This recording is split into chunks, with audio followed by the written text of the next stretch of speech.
Today I'm going to give you an overview of animal diversity. So what you need to know before you know about the actual groups of animals is how they're classified. Scientists use this system to group animals together and anything else that's alive, not just animals. The domain is the most general classification that there is, and the species is the most specific. For this lesson, we're going to focus on phylums, which are more general, but they have defining features that helps put the organisms into groups. So we're also going to look at body plans and symmetry, because these are also important characteristics in certain groups.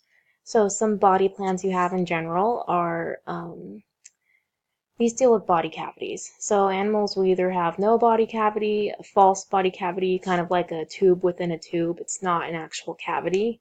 And then a true body cavity that can hold organs and mesenteries.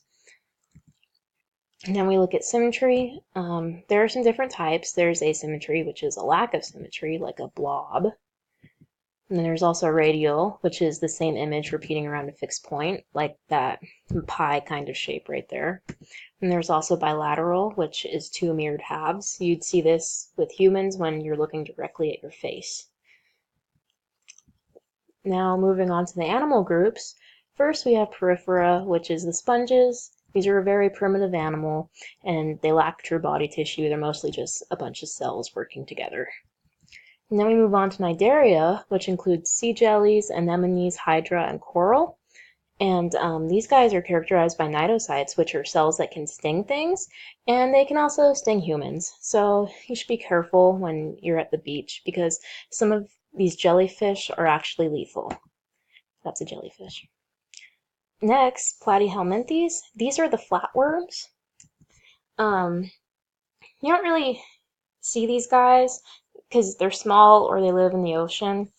Some are parasitic though, like tapeworms, and have medical significance, and they can harm you if you have one. Next, phylum Mollusca has a lot of different organisms in it, like snails, slugs, squids, octopi, and clams. And sure, these don't look alike, but they all have the same characteristics, as you can see listed up there on the screen. And even though it may not look like an octopus has, say, a shell, that structure has just been reduced, so it's still there, and they're still related to each other and classified together. Next is phylum Annelida, which includes segmented worms like earthworms and leeches. Keep in mind that leeches are also parasites, so you should be careful when you're in a body of water that has leeches. So be careful. And then another phylum are the arthropods, and this means jointed foot. And these guys have just that, jointed appendages. And this group has a lot of organisms in it, like bugs and crustaceans and scorpions. Really anything that has a jointed appendage. And they're important in ecosystems and for humans because we eat a lot of them are pest control, and a lot of them can cause disease. That's a crayfish.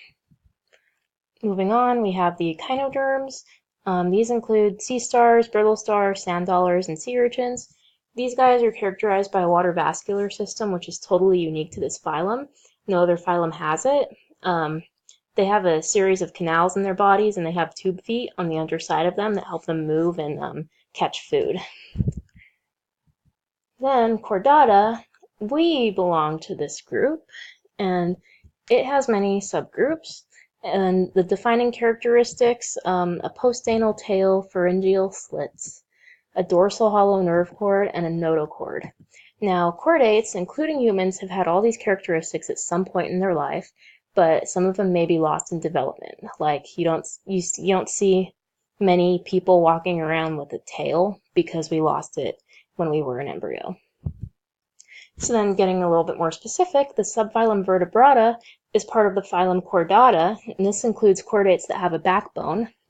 So it includes these groups of animals, the fish, the amphibians, the reptiles, the birds, and the mammals.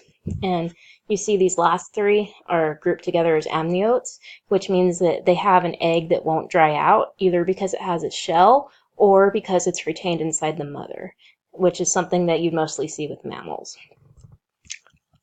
So these organisms are representative of each of the groups I just described: fish, amphibians, reptiles, birds, and mammals. The stingray is a cartilaginous fish, so it counts as a fish. Here's a table to sum up what I just went over, and here are some things to consider. So look at these and go over them, try to answer them, and form questions if you have any. This is the book I used to make this PowerPoint. There you go.